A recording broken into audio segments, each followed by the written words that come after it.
Assalamu alaikum jama'a.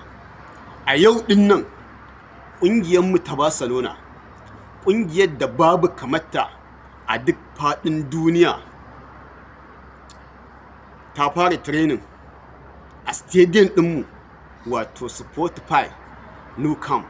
Stadium ɗin da inda stadium ce ta ƙwallon ƙafa, to babu irinta, babu kamata a duk duniya. Tun tala-tala, balantana kuma a yanzu da ne mata gyara, ne mata ƙasaita, yadda komai adawarka in dai karanta sai ka yaba. To stadium ɗinmu a yanzu an daɗa mata wajen zaman 'yan kallo, za ta iya cin mutane a yanzu kimanin 500,000.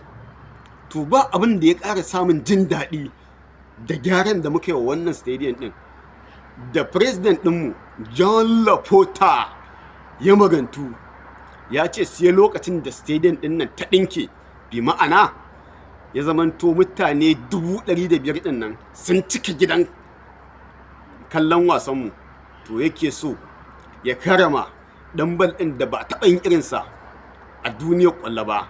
Aljanin goma, shiɗani, ka ci jiya, ka ci yau, gobe kake jira. Lionel Andres Messi zai karama shi a idon kowa. Wayo daɗi kashe mu, muna cin wasu na jin haushi, mu kuma muna jin daɗi. Biska Barca, Biska Catalonia.